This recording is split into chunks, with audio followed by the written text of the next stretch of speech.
Bien-aimés dans le Seigneur, bonjour. Aujourd'hui, samedi 16 octobre, nous sommes là pour la gloire du Seigneur. Nous sommes là dans votre émission Le Parfum de bonne odeur pour Jésus-Christ. C'est la 32e leçon sur les 66 leçons que nous allons voir ici ensemble. Nous sommes là pour partager, nous sommes là pour élever, nous sommes là pour louer, nous sommes là pour adorer l'Éternel. Parce que c'est lui qui nous donne ce que nous vous donnons. Alors, je me réjouis de ce que tu es là présente pour suivre cette 32e leçon. Une leçon d'exaucement. Dieu parle à son serviteur. Il lui montre comment chercher l'exaucement. Voyez? Dieu est là présent dans tout ce que nous faisons, bon ou mauvais. Il est là, mais il attend un déclic. Il attend quelque chose qui provient de toi, une prière afin d'agir. Il est là, il est présent. Il est présent quand nous sommes affamés, il est présent quand nous sommes rassasiés, il est là quand nous nous réjouissons, il est là quand nous pleurons, il est là dans toutes les étapes de notre vie. Et je suis très content, très heureux de lire aujourd'hui la nouvelle apparition de Dieu à Salomon. Nous sommes dans cette série d'enseignements, de leçons intitulée « Je ne sais pas ». Je ne sais pas, c'est ce garçon né aveugle. Aveugle né. Il était né aveugle. Et Dieu a agi. Pourquoi? Parce que cette fois-ci, il ne demandait seulement pas l'argent, mais il avait croisé celui qui a la clé de toutes les prières. La clé de toutes les recherches. Si nous ne mélangeons pas des choses, si nous portons vraiment, réellement la croix de Christ, Dieu fera des choses miraculeuses avec nous. Je vous invite à suivre la lecture dans le deuxième livre de Chroniques. Chroniques termine, la première partie termine avec l'installation de Salomon sur le trône ou au trône. L'installation de Salomon, fils de David. David qui avait reçu une mission, qui avait reçu une parole, qui avait demandé à Dieu de construire une maison, un temple. Mais Dieu va terminer cette maison, ce temple avec le fils de David, Salomon. Il dit 2 Chroniques, chapitre 7, verset, à partir du 11e verset. Je vais lire au nom du Seigneur, de 11 à 15. Nouvelle apparition de l'Éternel à Salomon. Lorsque Salomon eut terminé la maison de l'Éternel et le palais royal, et qu'il eut réussi à accomplir tout ce qu'il avait décidé de faire dans la maison de l'Éternel et dans sa propre maison, l'Éternel lui apparut pendant la nuit et lui dit: j'exauce ta prière et j'ai choisi cet endroit comme le temple où l'on devra m'offrir de sacrifices. Quand je fermerai le ciel et qu'il n'y aura pas de pluie, quand j'ordonnerai aux sauterelles de dévorer le pays, quand j'enverrai la peste parmi mon peuple, celui qui porte mon nom, s'humilie, prie et me cherche, et s'il renonce à ses mauvaises voies, je l'écouterai du haut du ciel et je lui pardonnerai son péché. Et je guérirai son pays.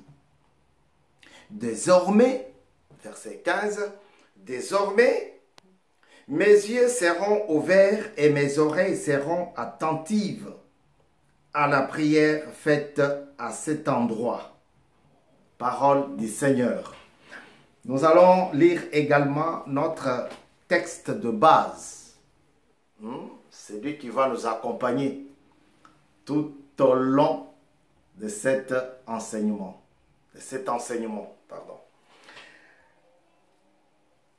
Jean chapitre 9, à partir du 6e verset. Il est écrit: après avoir dit cela, il cracha par terre et il fit de la boue avec sa salive, puis il appliqua cette boue sur les yeux de l'aveugle et lui dit: va te laver au bassin de Siloé, nom qui signifie envoyé.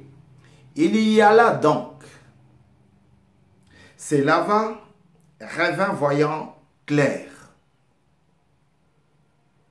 Ses voisins et ceux qui l'avaient vu mendier auparavant disaient: n'est-ce pas celui qui se tenait assis et qui mendiait? Les uns disaient: c'est lui. Les autres disaient: c'est pas lui. Il le ressemble. Mais lui affirmait: c'est bien moi. Ils lui dirent donc: comment donc tes yeux ont-ils été ouverts? Il leur répondit: l'homme qu'on appelle Jésus a fait de la boue, l'a appliqué sur mes yeux et m'a demandé va au bassin de Siloé et lave-toi. J'y suis donc allé. Je me suis lavé et j'ai pu voir. Ils lui dirent: où est cet homme? Il répondit: je ne sais pas. Parole du Seigneur. Que l'Éternel soit béni, que le Dieu des grâces, le Dieu de l'exaucement soit élevé, parce que c'est lui qui bénit son enfant, son fils, sa fille, quand tu le veux. Alléluia. Je disais au début de mon discours que David a terminé, les chroniques ont été terminées. La première partie des chroniques termine par l'installation de Salomon au trône. On me fait voir, Dieu m'avait parlé de ceci, Dieu m'avait demandé 90 tonnes d'or, 90 tonnes d'argent. On lui montre tout. Et une fois arrivé au trône, il va faire une prière de dédicace. Une fois terminé les maisons, parce qu'il a terminé le temple et il a terminé aussi sa propre maison. Vous voyez?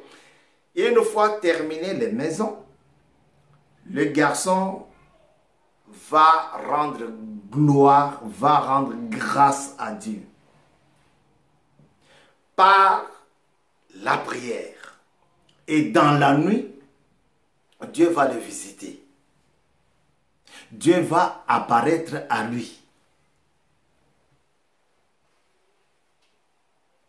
Et pendant ces moments-là, Dieu va lui donner un clic, un déclic. Un déclic. Il va lui donner une clé. Vous savez, clé de contact, quand on met, on démarre. Si on ne met pas la clé, ça ne démarrera pas. Dieu va lui donner une clé à l'exaucement de la parole, de la prière. Vous voyez? Dieu lui dit, si mon peuple sur qui est invoqué mon nom, si ce peuple-là s'humilie, ça fait partie des clés. C'est dans la clé qu'on avait donnée à Salomon, par Dieu. Dieu lui dit, si je fermerai, peut-être que je serai en colère à cause de son péché, je peux fermer la vanne du bonheur. Vous voyez? Si peut-être que je fermais le ciel et qu'il n'y aura plus de pluie, dis à ton peuple qu'il m'invoque. Mais avant de m'invoquer, que ton peuple s'humilie d'abord. Qu'il cherche ma face. Et qu'il prie.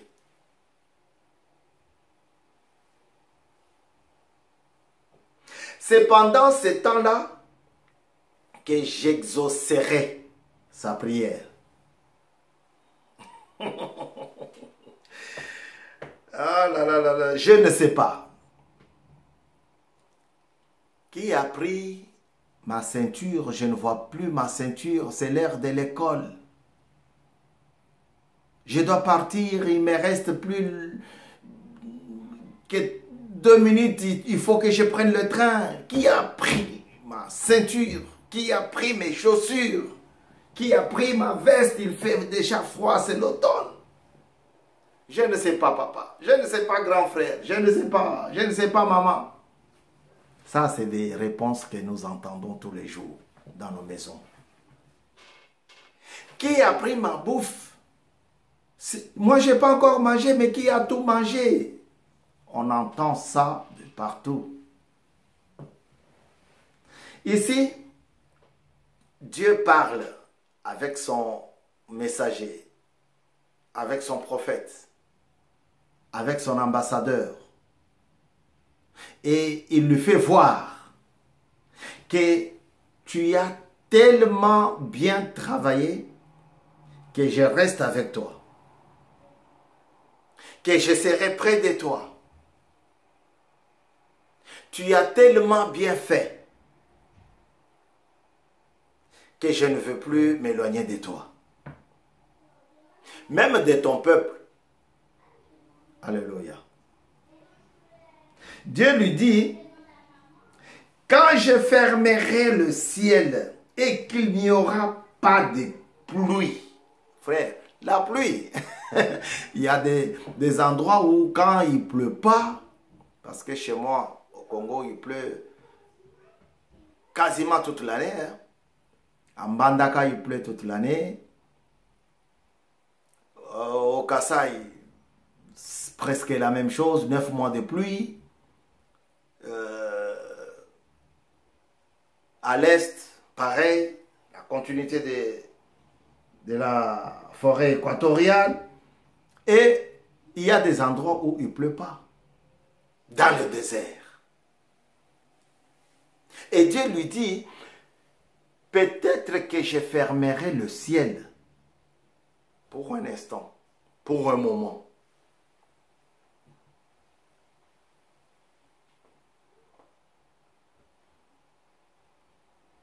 Et peut-être que ça ne sera pas le ciel, mais que j'enverrai, j'ordonnerai aux sauterelles de manger ce que vous avez semé. Peut-être. Mais dis à mon peuple, si et seulement si il est mon peuple, si il s'humilie.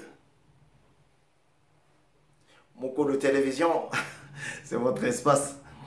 Nous sommes ici dans le mission Le parfum de bonne odeur pour Jésus-Christ. Le parfum de bonne odeur pour Jésus-Christ, c'est une émission pour laquelle j'ai tellement de plaisir et de joie de vous l'animer. C'est mon peuple sur qui mon nom est invoqué. 32e leçon pour la gloire du Seigneur. Si il s'humilie, et il cherche ma face et il renonce à son péché. Frère, le truc qui est difficile ici, c'est renoncer. Je connais, je suis comme ça. Mais si je ne vole pas, je vais manger comment? Oui, je sais que insulter c'est mauvais, mais j'insulte quand même parce qu'il m'a fait du mal. Hein. mais il faut frapper quelqu'un, c'est méchant, c'est mauvais, mais je dois quand même le frapper parce qu'il m'a insulté. Hein. S'il renonce à son péché, je l'écouterai du haut du ciel et je lui pardonnerai. Et je guérirai même son pays. Le pays est habité par des personnes. Alléluia. Dieu dit, si il s'humilie, s'il me cherche de toute son âme, de toute sa vie, de toute sa force, de tout, et s'il renonce à son péché, du haut du ciel, je lui pardonnerai et je guérirai son pays, mon peuple, sur qui mon nom était invoqué. Et Dieu envoie son Fils unique sur terre parce que le péché avait battu le record. Il faudrait le sang pur pour pouvoir racheter les humains, les hommes. Dieu envoie son Fils. C'est pendant son séjour sur la terre qu'il va croiser cet homme pour lequel tout était fermé. Il était dans un désert. Ses yeux ne voyaient pas. Son péché n'était pas pardonné. Et sa maladie n'était pas guérie. Le Fils unique avance en compagnie de ses disciples. Et ce dernier lui pose la question. Pasteur, prophète, docteur, enseignant, chef, cet homme-là devant nous, il est malade. Il est né comme ça. Il n'a jamais vu. Il a peut-être entendu des multiples passages, mais il ne te voit jamais parce qu'il est né aveugle. Mais comment ça se fait? Est-ce que c'est lui ou ce sont ses parents qui sont à la base de cette maladie? Non. ni lui, ni ses parents. Ça, c'est une maladie pour que le nom de l'Éternel soit glorifié. La mort qui est dans le seuil de ta porte, c'est pour que le nom de l'Éternel soit glorifié. C'est notre passage. Tous. Cette maladie-là, c'est pour que le nom de l'Éternel soit glorifié. Ces divorces-là, Christ a parlé de divorce. Ne pensez pas que c'est... Non. Ces divorces-là, c'est pour que le nom de l'Éternel soit glorifié.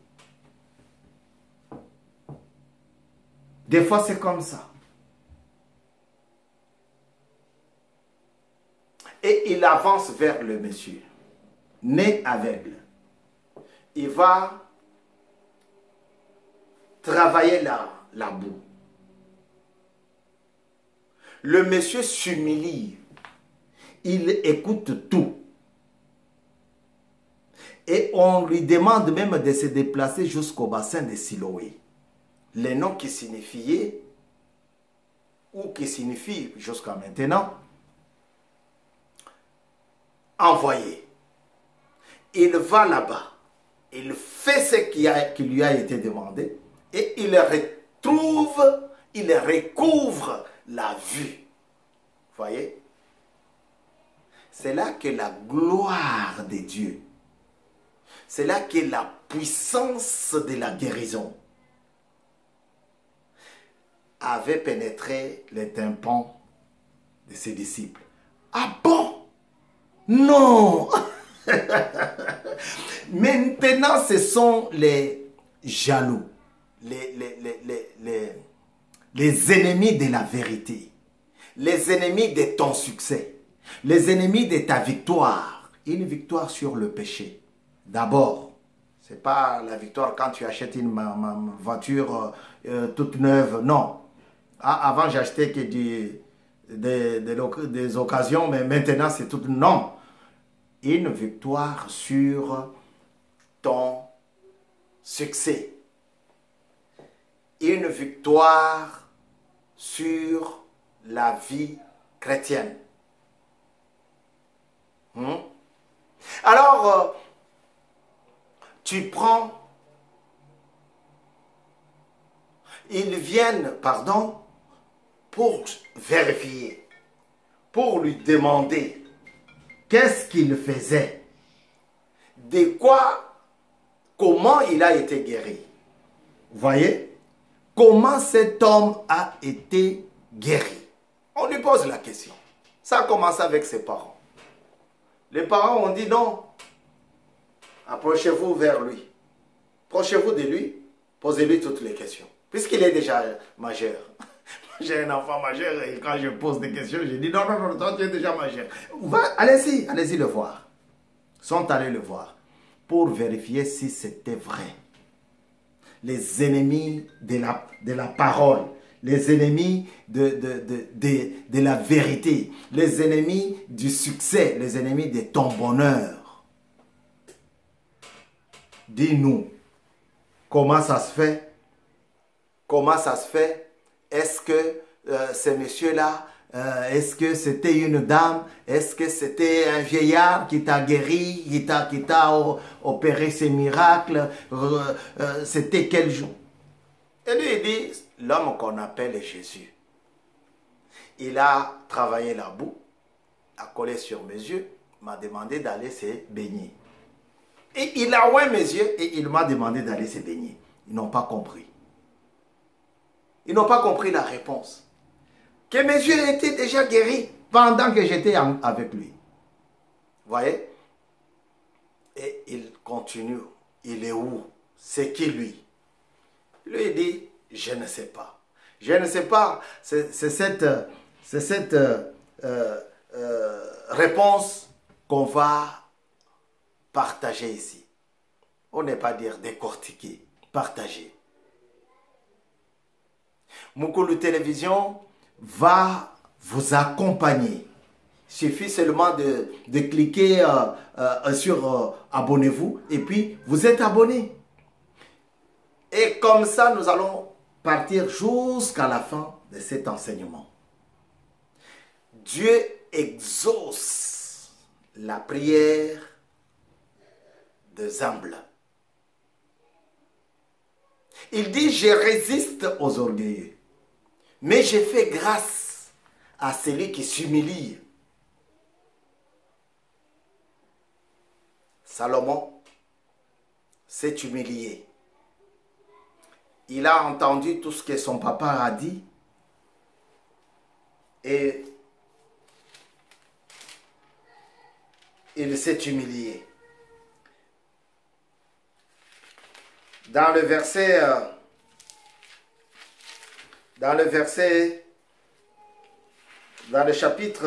dernier chapitre de la première partie, donc au chapitre 29, là-bas on dit, David bénit, chapitre 29, verset 10, David bénit l'Éternel en présence de toute l'assemblée. Il dit, béni sois-tu d'éternité en éternité, éternel le Dieu de notre ancêtre Israël. Ce sont des choses qu'il a apprises à son fils. Il a expliqué à son fils petit à petit, petit à petit. Et je disais qu'il s'est humilié quand il dit, par exemple ici on lui dit,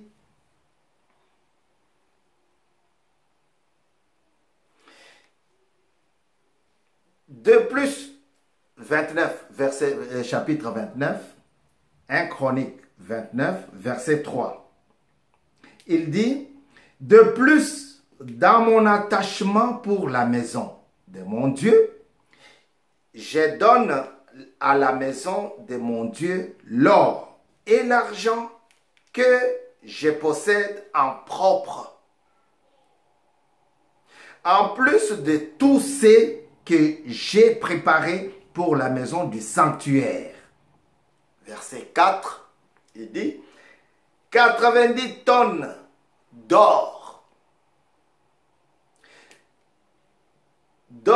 et d'ophir et 210 tonnes d'argent épuré. Vous voyez, il commence à énumérer des choses. Il énumère des choses. Lorsque son fils a pris le pouvoir, il s'est humilié pour faire ce que son père lui avait demandé. Et c'est là que Dieu lui dit, si mon peuple sur qui est invoqué mon nom, prie et recherche ma face, du haut des cieux, moi, l'Éternel, ce n'est pas moi c'est Bavon Kassongo Badia. Moi l'Éternel, je l'exaucerai du haut du ciel. Je le bénirai, je le garderai, je guérirai son pays. Il y a plein de bénédictions que Dieu accorde à celui qui s'humilie. Voilà pourquoi je te dis, frère, Dieu, le Seigneur que nous prions ici, c'est un Dieu d'amour et d'exaucement.